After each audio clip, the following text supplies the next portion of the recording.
Since the dawn of civilization, the forces of nature and the whims of gods held sway over humanity.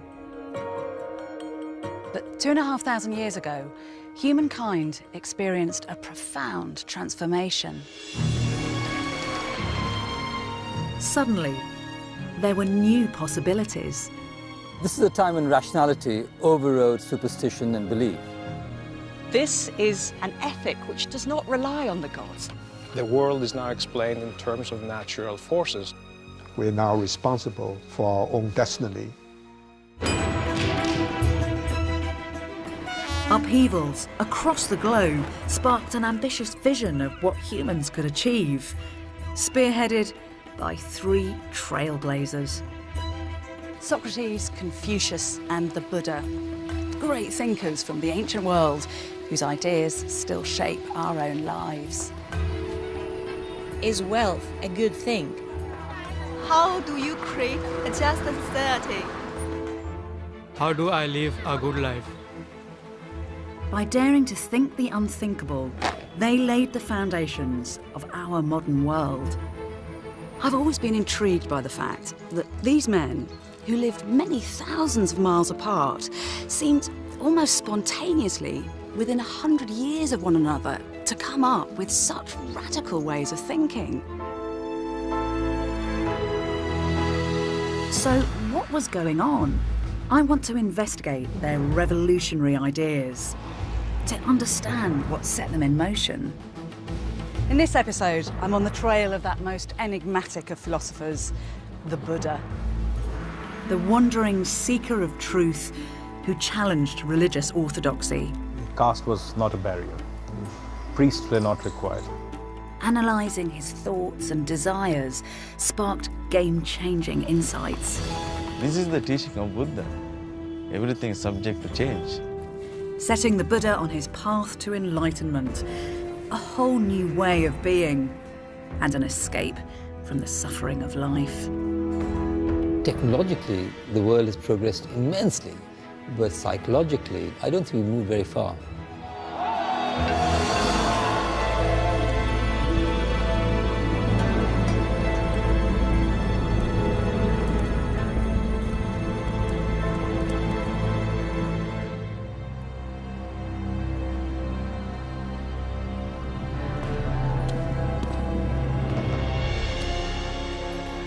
Around 2,500 years ago, a young man made a life-changing decision.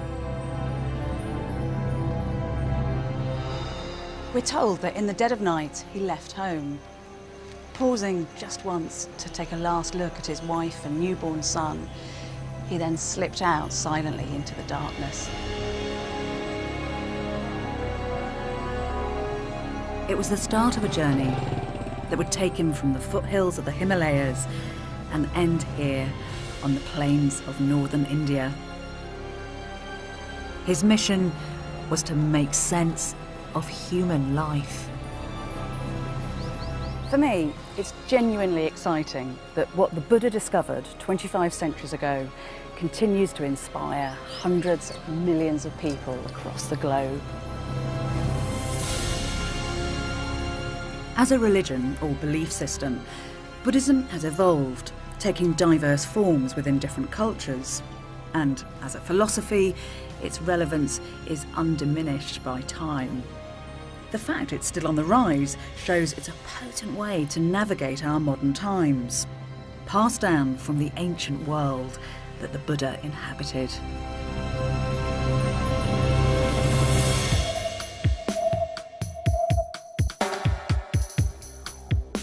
Most of what we know about the Buddha is based on oral accounts that were written down a few centuries after his death. They tell us he was born sometime between the 6th and the 5th centuries BC, in what's now southern Nepal.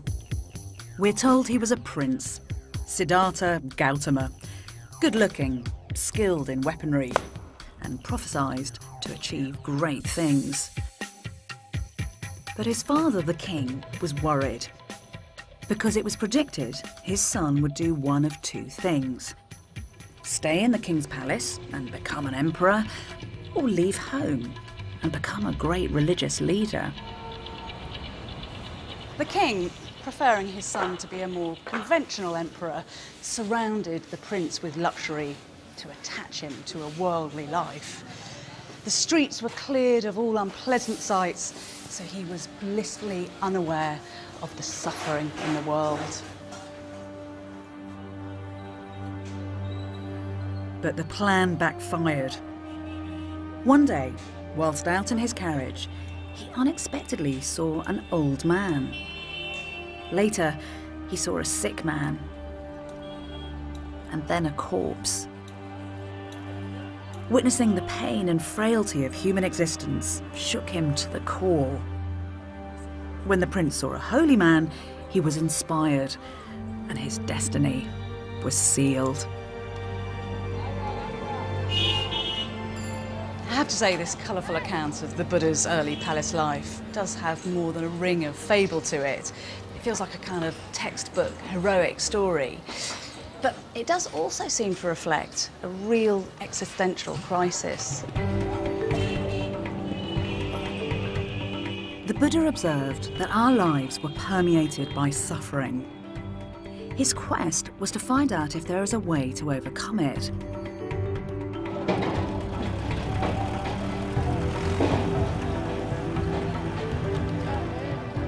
He left the remote Himalayan foothills and headed south, abandoning everything: his privilege, his family, his homeland. A small tribal state, it was run by a council of prominent men from one clan called the Sakyas. Now, it looks as though his father was probably a clan leader from a prosperous family, not the great king that we always hear about. As the Buddha headed south, he experienced the cultures of neighbouring states for the first time.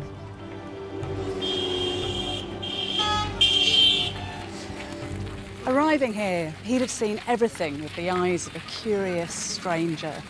Just like those other groundbreaking philosophers of his day, Socrates in Greece and Confucius in China, he was the very definition of what it is to be a questioning human. He refused to be constrained by convention and complacent belief. He would follow wherever his inquiry led him.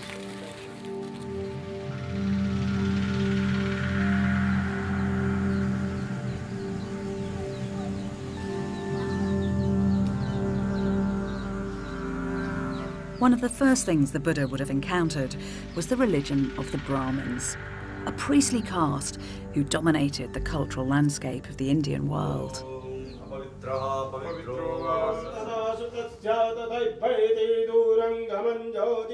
They're going to offer rice and flowers to evoking the gods now.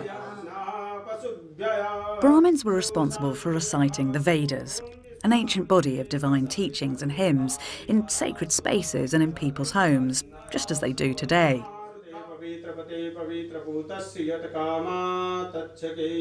Another key role was to perform sacrifices, to persuade the gods to sustain the order of the cosmos and deliver prosperity.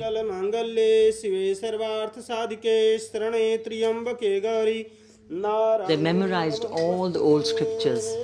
You've seen how the Brahmins here have been just chanting one after the other. They can go on like for 3-4 hours. They memorized all the rituals. They knew what vibrations, what food, how the water should be, how the earth should be, what space is required. They had all the understanding of how to communicate with the gods. What kind of ritual were they in charge of? If somebody had died and you need to do the last rites, it was the Brahman who would come to do it.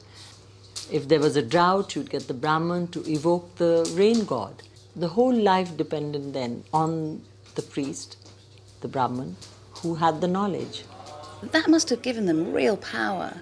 They've always dominated the rest, whether you call it the caste system or the different levels.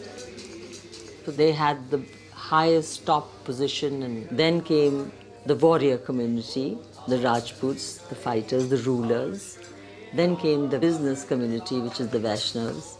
And then came the community that did the service, the cobblers, the blacksmith, and that was the Brahmanic society.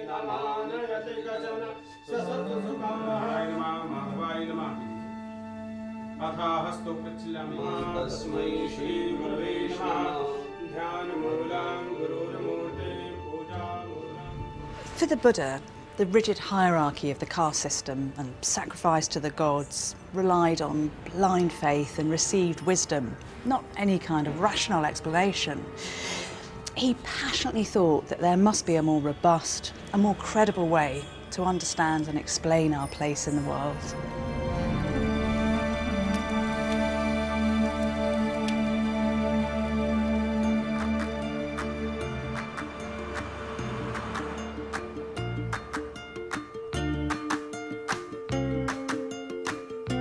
The Buddha's journey continued on, down to the Ganges plain.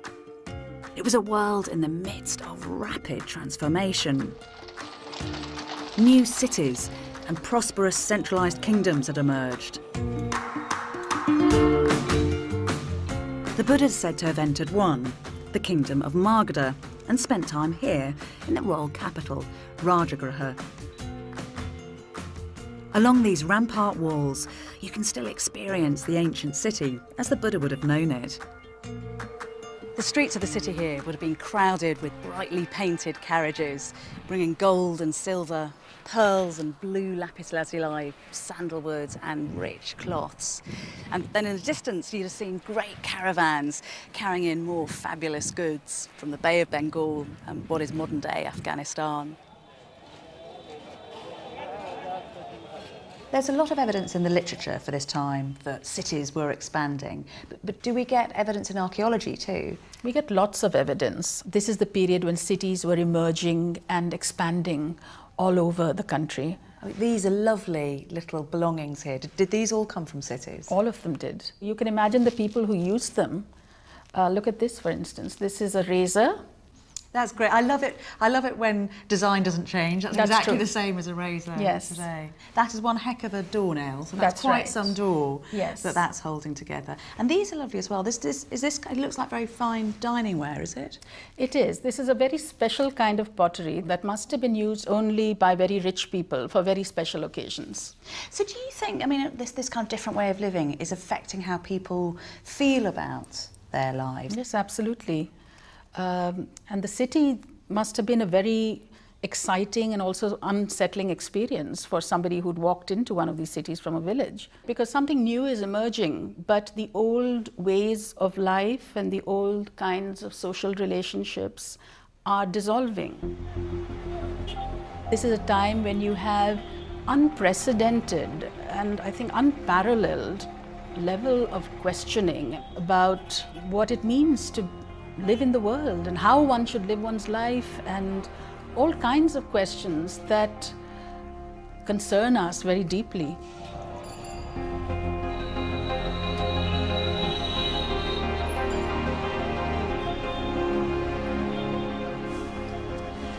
Cities were a real paradox. They did offer dazzling new opportunities, but they also cut people loose from everything that they knew, from their tribe, from their land, from ways of being that hadn't really changed much for millennia. So they were wonderful, but they were also actually quite threatening.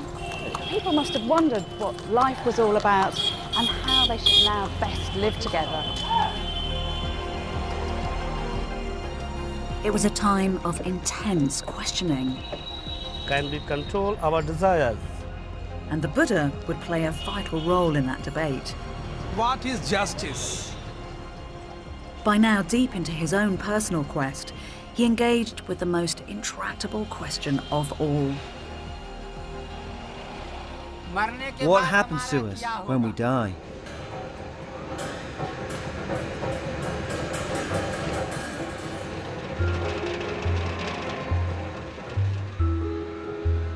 Inspired by the cycles of renewal in the natural environment, people had come to believe we were part of an endless cycle of birth, death and rebirth known as samsara.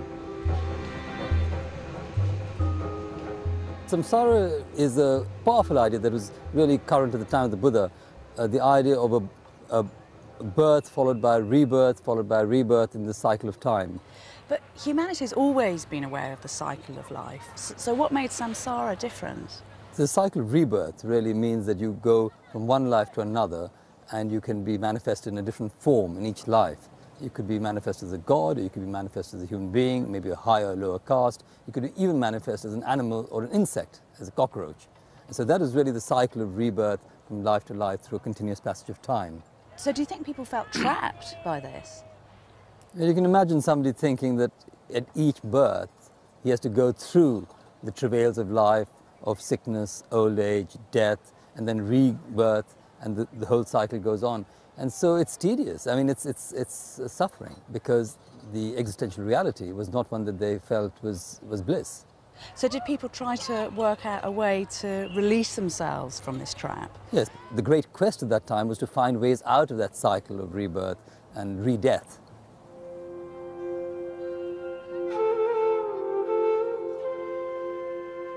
For the Buddha, the rituals of the Brahmins weren't the answer to the perennial suffering of life. They didn't seem to offer a permanent solution to samsara. But he was convinced that a mechanism to completely break free from the cycle altogether could be found. And he wasn't alone. A wave of truth seekers had left their families and homes to wander the earth in search of the solution. Renouncing everything, some chose to live in forests, which is where, we're told, the Buddha went looking for them. For the Buddha, self-discovery came from examining your own individual experiences and then drawing logical conclusions from them. So, in order to try to evaluate the ideas of these new thinkers, he decided to try out their methods firsthand.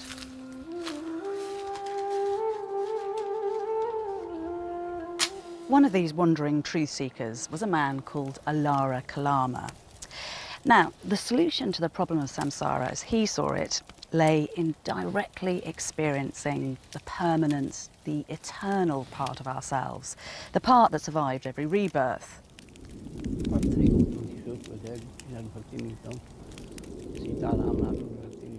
To do this, he meditated, to block out the distractions of the temporary external world.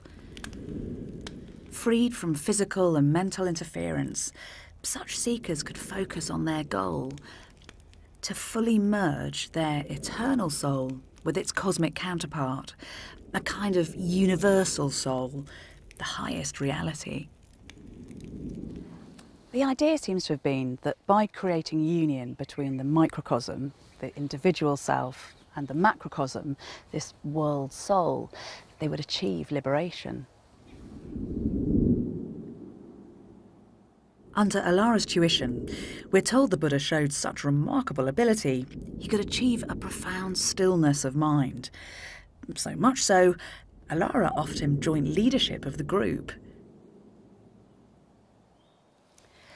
But he refused. He found that once he came out of meditation, he was just returned once again to the same fundamental problems of birth, sickness, old age and death. It didn't give him the transformative experience that he sought.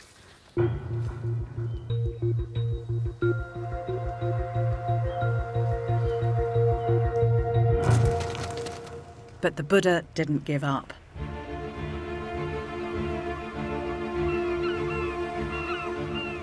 It's said he next experimented with the techniques of a different type of renouncer who focused on extreme forms of self-denial.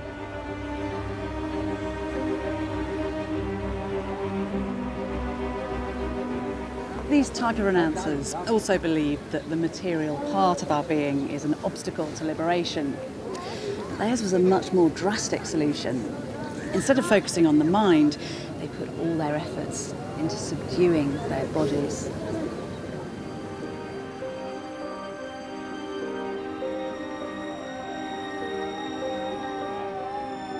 Some groups believed that all human action left a negative dust on our soul, weighing us down in this life and trapping us in future rebirths. Some fasted, some stood stock still for months on end. Others endured the heat of the midday sun, all to burn off the results of their previous actions. Extreme measures to allow space for the permanent soul to expand to the size of the universe, eventually liberating them from samsara.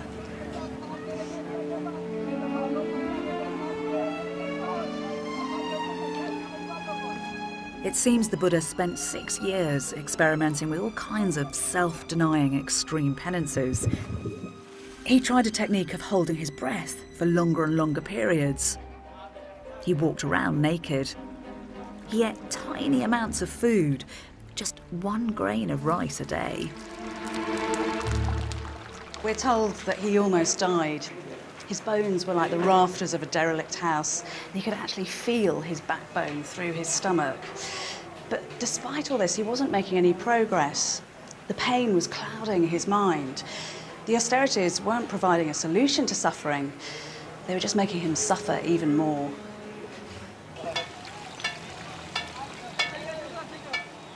So he abandoned the path of self-denial by eating a bowl of rice porridge, disappointing and angering his 5 fellow renouncers.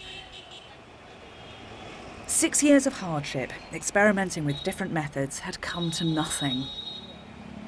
Now he would go it alone in his quest to break the cycle of samsara. What the Buddha attempted next was something new, a middle way between the extremes of self-indulgence and the rigours of self-mortification. Moderation would be his radical new approach from now on.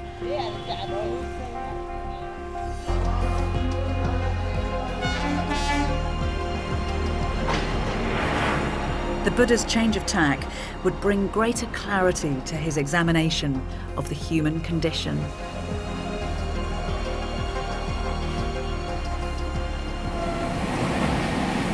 The Buddha believed that all we can know for sure is how we experience the world, and that it's our minds that determine what kinds of experience we have. Using his meditation skills, he interrogated the internal workings of his own mind, and what the Buddha discovered contradicted the assumptions people held about the permanence of the soul. He realised that the external world as we experienced it was constantly changing, and that we were constantly changing too. Our material form, our sensations, our mind, our consciousness, our character, all in perpetual flux. This realisation exposed a fundamental flaw in the Buddha's thinking. All efforts to identify a permanent self were futile, because a permanent or independent self did not exist. When the Buddha is looking at how the process of his suffering was developing, he started looking at it very much like a doctor. And he started looking at a cause, and he starts realizing that everything is fleeting, is changing. There's nothing that he can put his finger on as a cause, and starts realizing that actually the cause is the identification with an I. There's no such thing which you can just pinpoint at a certain point in time and say, okay, this is it. But it changes in the next moment. So I think that realization that everything is impermanent leads to the idea that the permanently existing entity of a soul is a concept. Just explain to me, because I can't quite get my head around this. What does it mean to have no self? What did he mean by that? I'll give you an example. For example, let's say, okay, Bethany, when were you born? And you say, I was born on so-and-so date and so-and-so year. And I'd say, really? Weren't you born 9 months before that? You say, yes. And I'd say, weren't you and your mother and father before that? If I took your mother out of you, you're not Bethany anymore. Bethany is made of non-Bethany elements. Bethany is the sunshine, the earth, England. And then you suddenly start realizing that there was not a single point when Bethany came about. So in Buddhism, we don't talk about creation, we talk about manifestation. It's not denying that you exist. We exist. But it's denying that we have an intrinsically independent entity. The Buddha believed the idea of a permanent self wasn't part of the solution. It was actually at the root of the problem, because it made us selfish, self-absorbed.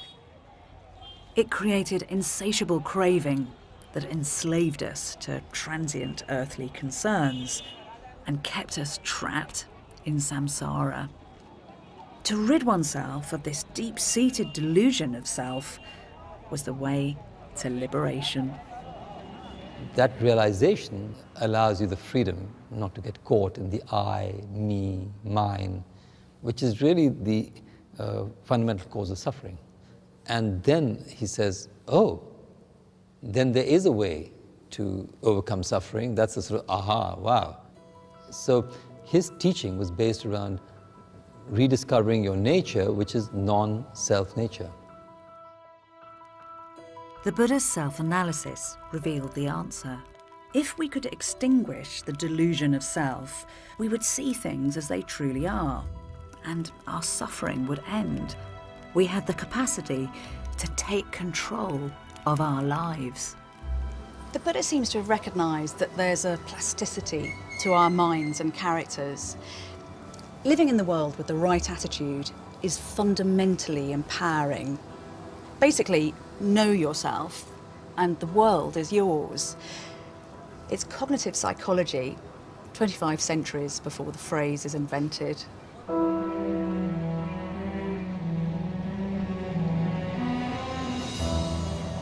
The Buddha was ready to throw all his efforts into bringing about his self-transformation. Arriving on the outskirts of a small village, he found a beautiful stretch of countryside with a pleasant grove nestled on the banks of a sparkling river. We're told that one night, age 35, the Buddha came here to Bodh Gaya and calmly sat underneath the ancestor of this very tree.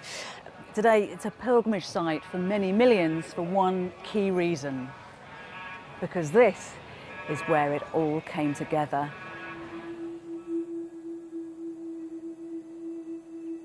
The Buddha entered a deep meditative state in which he experienced a vast number of his previous lives. He describes a cycle of many life forms and realms of existence. From hell beings and animals to humans, through to more abstract levels of consciousness. Yet all these forms were subject to samsara. Even a god would eventually die and be reborn. But finally, the Buddha moved beyond these states. Searching deep in his humanity, he was able to root out and permanently extinguish craving, ignorance, and delusion. He had finally broken free of the cycle of death and rebirth and attained enlightenment, nirvana. Unshakable is the liberation of my mind. This is the last birth. For me, there is no more renewed existence. Later, the Buddha would discourage speculation about the nature of nirvana. Describing it was like asking what happened to a flame once it had been blown out. And yet, this was no less than a solution to the human condition without the need for heavens or gods or metaphysical knowledge. This was a state of pure liberation, directly experienced from within.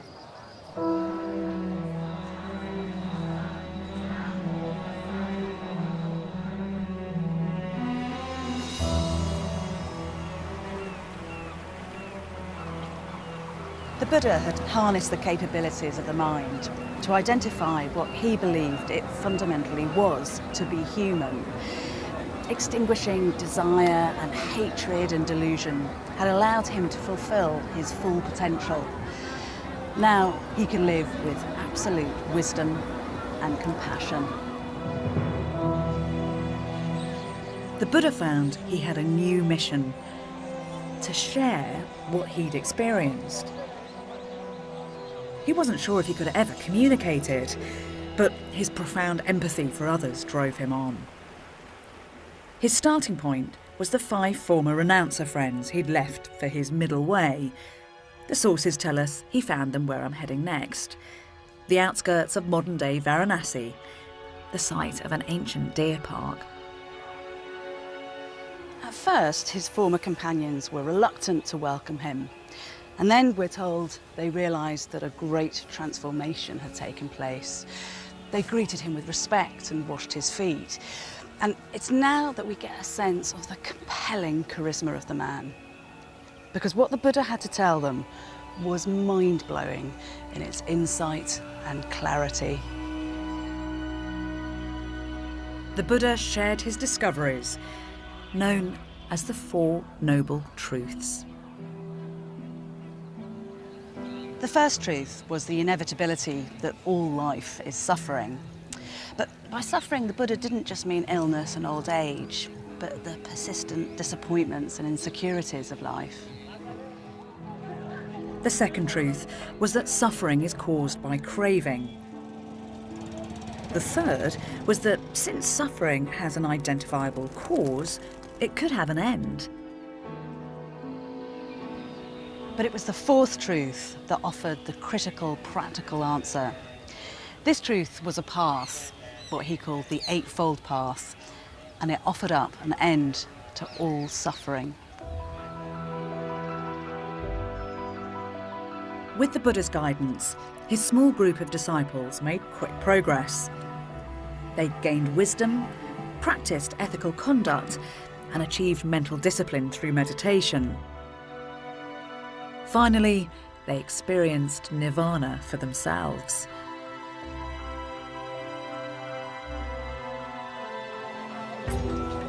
But whilst liberation was in theory open to everyone, in practice, many couldn't afford the time and the effort.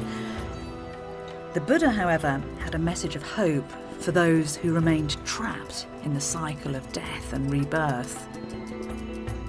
By completely reformulating the long-established concept of karma.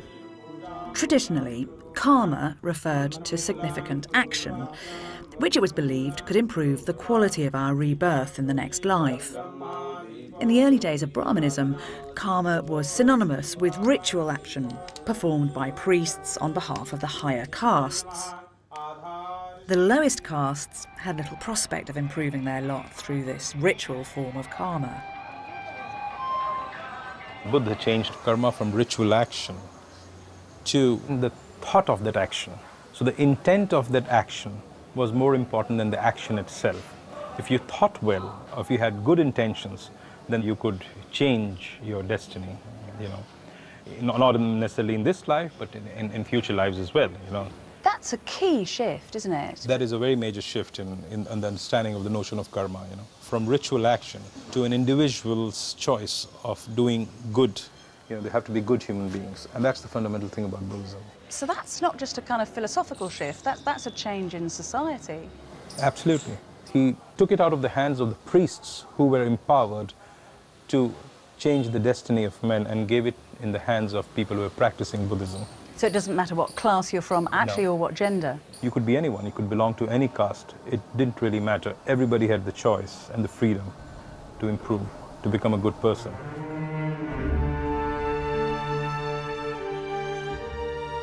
The Buddha's take on karma was liberating.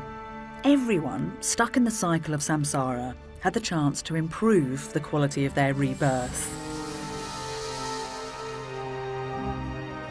Now you are no longer good or bad, dependent on class or gender or some kind of ritual expertise. The Buddha sought answers that had the potential to benefit everyone. Just think what a radical development that is.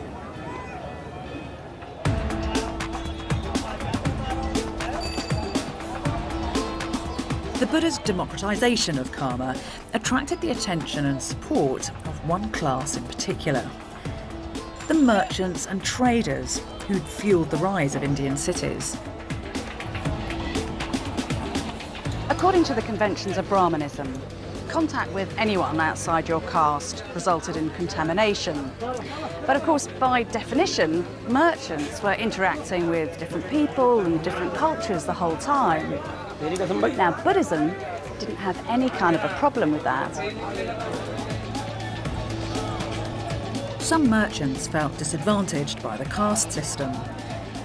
The Buddha's inclusive message gave them a greater sense of place in society and channeled their aspirational instincts. The wealth of merchants, like good karma, was by its very nature meritocratic. It wasn't in some way preordained, it was won and accumulated through your own efforts. The Buddha's take on the ancient ideas of karma offered ordinary people a way to a better moral life. He helped to create the belief that action and intention in our everyday lives had real consequences. Coins like these were a brand new common denominator, just as karma was now a kind of moral currency for Buddhism.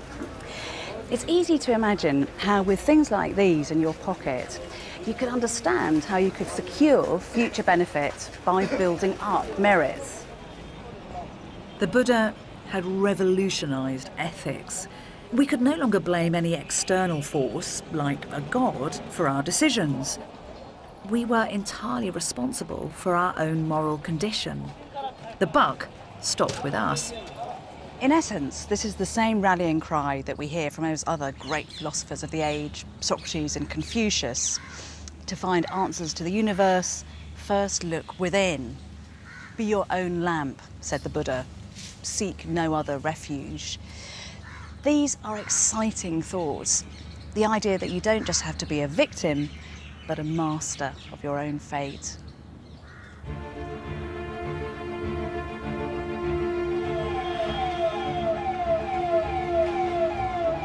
The Buddha forged ahead with his potent message of personal liberation. It's said he crisscrossed the central Indian plains, giving public talks in cities and the country to anybody he thought ready to hear his message. And the community of disciples who shared his mission and wandering lifestyle acquired a name, the Sangha. At this stage, the Sangha was dispersed and only loosely organised. But according to traditional accounts, when the Buddha came here to a forest on the outskirts of Rajagriha, the Buddhist order would take on a whole new direction. The king of the city, Bimbisara, heard that the Buddha was camped outside and went to visit him with 120,000 Brahmins. On hearing him preach, we're told that each and every one of them, including the king, begged to be received as lay followers. We know that with people, when we meet some people, we immediately feel a sense of reverence, a sense of humility in their presence, and yet they don't seem inaccessible. He was, I feel, very charismatic. People were, in a way, entranced by him. I think he was able to understand the psychology of the person. He had a sort of intuitive sense of what the person needed. He was not saying, I'm the one who knows. He said, you try it. And this spirit of free inquiry that the Buddha was really encouraging was quite revolutionary. Following their meeting, Bimbisara was said to have donated a bamboo grove on this very spot as a retreat for the Buddha's growing community. Winning over wealthy patrons would be crucial for the future of the Buddha's message. The establishment of permanent bases in places like this saw the Sangha develop from a group of like-minded itinerants into a settled institution.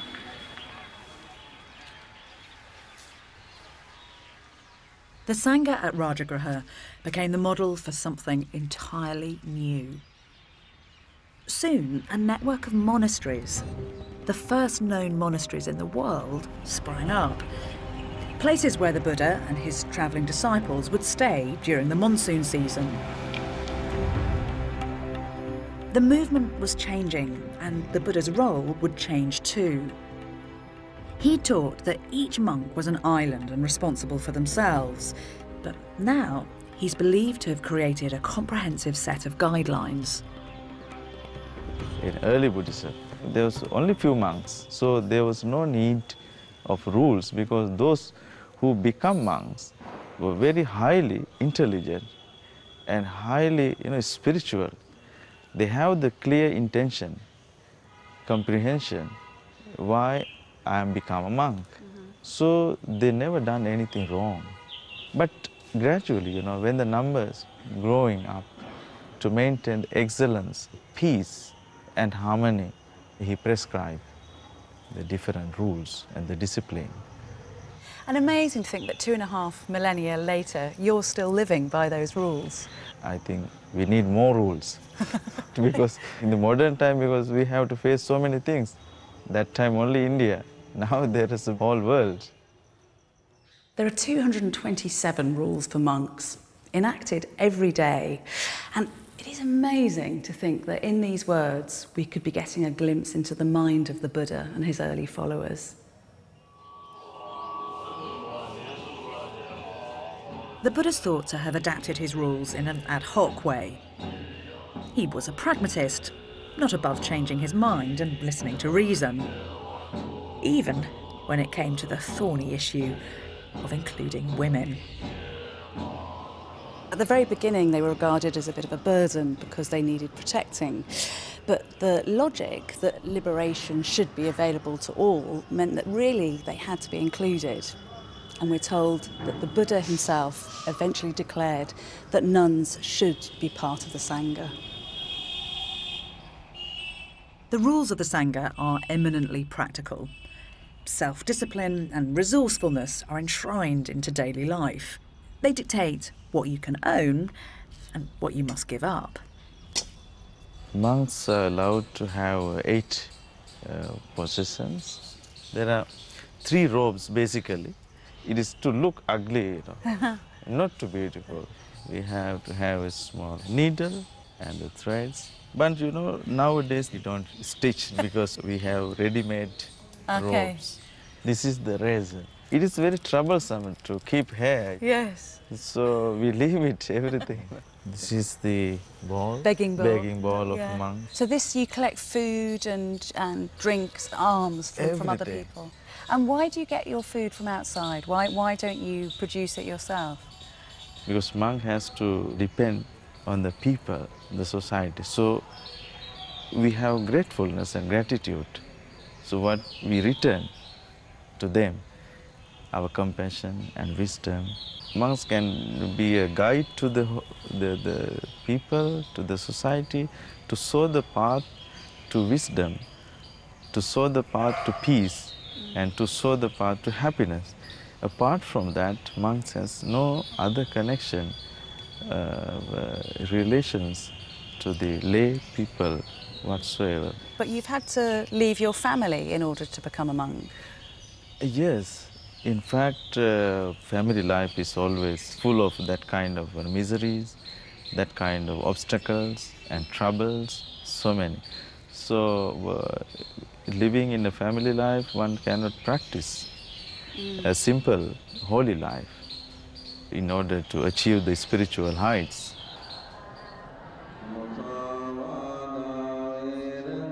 When monks leave home, it can be hard for those left behind. The Buddha is said to have acknowledged the grief he'd caused his family and proclaimed that monks needed parental permission to join. Buddhism is a philosophy or a religion that's sometimes criticised for only benefiting the practitioner, that rather coldly sees social and family bonds as attachments to the world and therefore a barrier to achieving nirvana. But what I get the sense of here is a real commitment to collective well-being.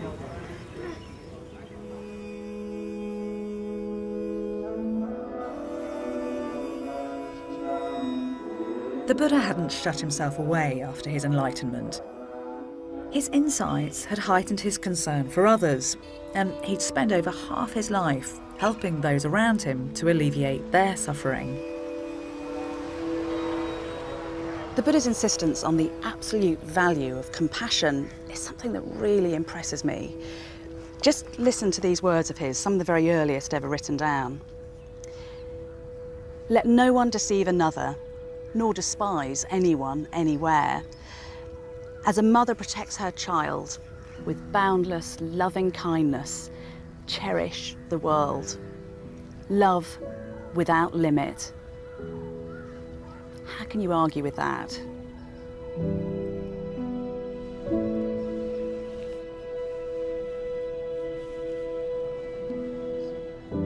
By tirelessly expressing and explaining his ideas, the Buddha had nurtured a committed following, dedicated to his principles of intellectual rigour and deep humanity.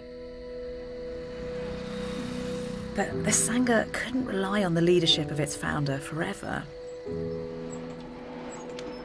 We're told that when the Buddha reached his 80s, thoughts turned to the continuation of his message. His faithful attendant, Ananda, asked what would happen to the Sangha after he died.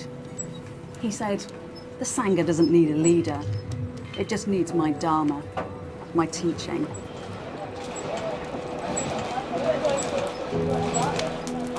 After accepting a meal at the house of a humble blacksmith, it's believed he contracted food poisoning and quickly became very ill.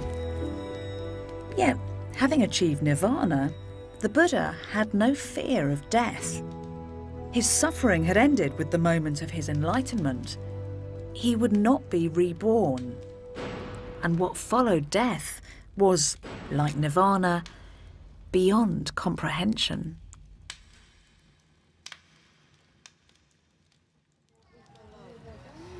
Just before he died, he told his fellow monks to simply keep seeking enlightenment. It is the nature of things to decay. Be attentive, and you will succeed.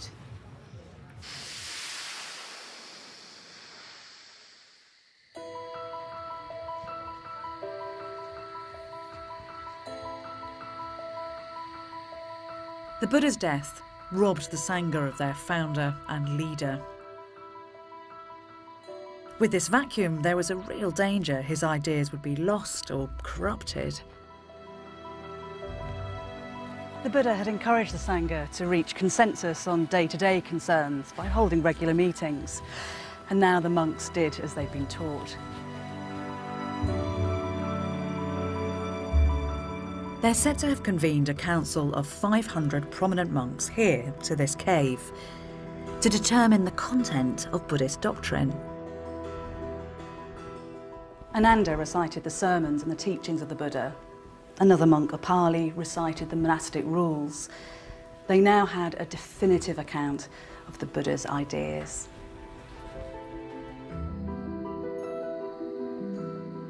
For the next few centuries, the Buddha's message was kept alive by the Sangha. But ironically, Buddhism's expansion to the wider world would come courtesy of a despot.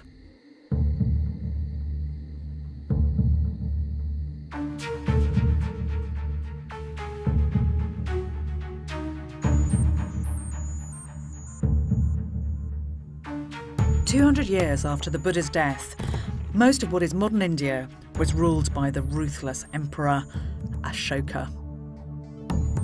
This well in Ashoka's ancient capital, Patna, is believed to have been his purpose-built torture chamber. We're told that here, Ashoka's sadistic head torturer would prise open the mouths of his victims and pour molten copper down their throats.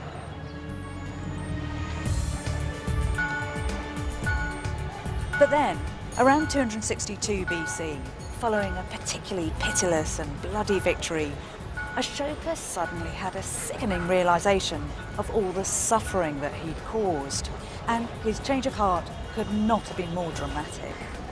Invoking the non-violent teachings of the Buddha and declaring his heartfelt remorse for all his murderous actions, he vowed that from here on in, he would govern righteously. The reformed emperor set his new beliefs in stone. He sought out sites associated with the Buddha's life and erected pillars up to 15 metres high. In doing so, he marked them out for the benefit of future pilgrims. He had inscriptions like this, carved into stone, right across his empire.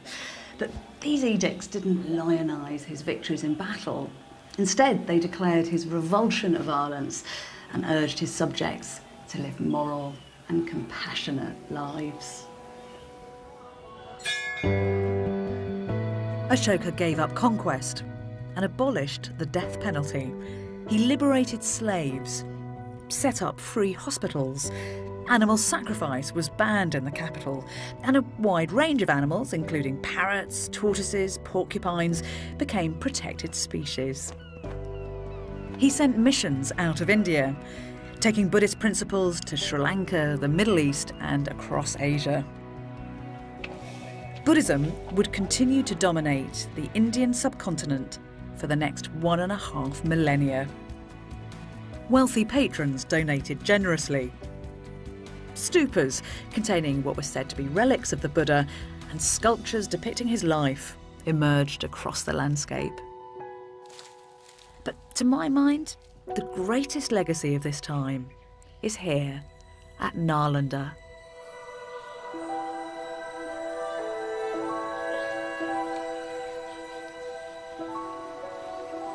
It is just such a treat to be here because this place has a claim to be the oldest university in the world.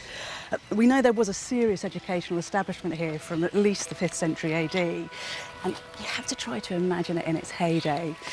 It would have been buzzing with international scholars who came from as far afield as Indonesia, Tibet, China, Turkey, and Japan. It had a huge campus with thousands of students. 200 villages supplied the students' practical needs. Maths, politics, literature were all studied here, but there was particular emphasis on Buddhism. Thousands of Buddhist manuscripts were housed in a 9-storied building. It was the envy of the medieval world. One Chinese scholar clearly adored it here. There are richly adorned towers and fairy tale turrets, roofs covered with tiles that reflect the light in 1,000 shades. There are observatories and the upper rooms tower above the clouds. These things add to the beauty of the scene. Renewed interest in Nalanda's legacy of inquiry has been led by Nobel Prize-winning economist Amartya Sen. Do you think that the Buddha would have approved of what went on at Nalanda? I should think that he very much would have approved. It was inspired by his ideas. It's inspired by the idea that we have to solve problems by reflection, by knowledge, by critical examination. You know, he tried fasting and it didn't do anything for him.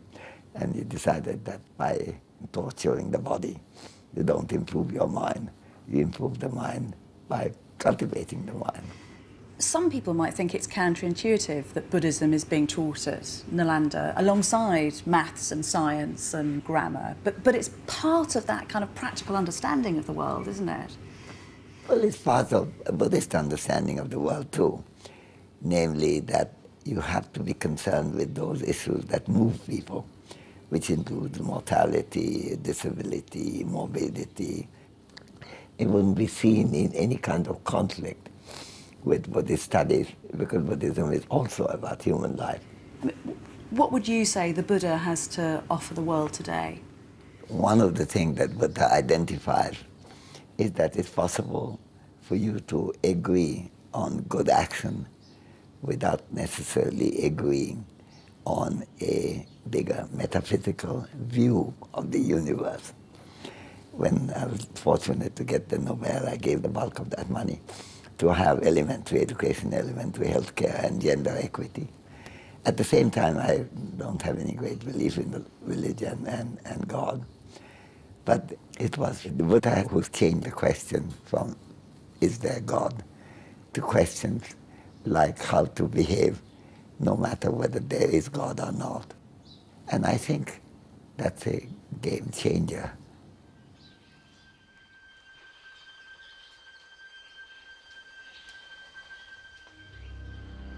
Buddhism had been in the ascendancy, but from the 7th century, changes in patterns of patronage began to affect big institutions like Nalanda. Gifts from rich benefactors ebbed away. Brahmanism had always remained a strong presence, and people drifted back in greater numbers. It began to dominate state governance at Buddhism's expense. Muslim conquerors in the 12th and 13th centuries sacked monasteries and temples. Nalanda is said to have been put to the torch and to have burnt for 3 days. The Buddhist way of life all but disappeared in the land of its birth.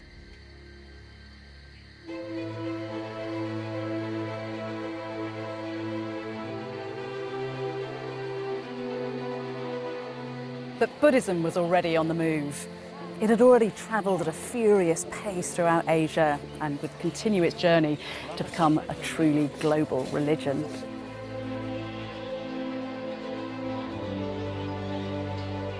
With no single sacred language, no inflexible dogma, Buddhism was ripe for export.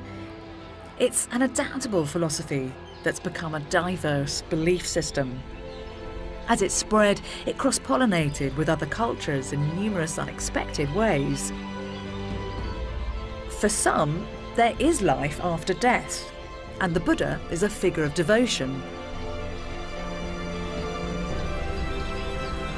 Since the 20th century, it's even been implicated in violent nationalist struggles. But at its heart, the Buddha's message remains the same. That whilst change is inevitable, we all have the power to direct that change. By gaining wisdom, we can reduce suffering. The Buddha's life is a fascinating one from an age that made history. But we can relate to him on a very personal level. His need to find answers to the human condition in the here and now is one that I'd argue, deep down, we all share. He offers practical solutions to help overcome the desires and delusions which fuel hatred, jealousy and greed. And arguably, his greatest gift is deceptively simple, that it's compassion, empathy and knowing who we truly are that makes both us and the world better. Whether you're a Buddhist or not, the humanity and hope of that message still burns bright today.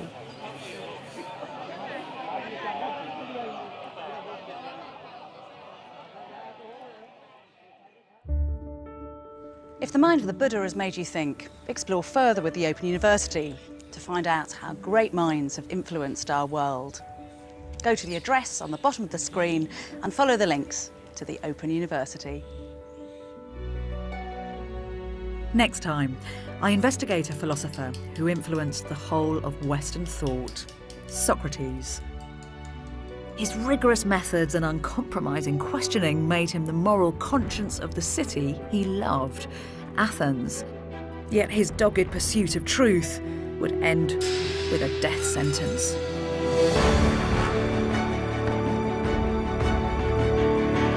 Coming up next this evening here on BBC 4, we're on the trail of the secretive sloth bear with David Attenborough and Natural World.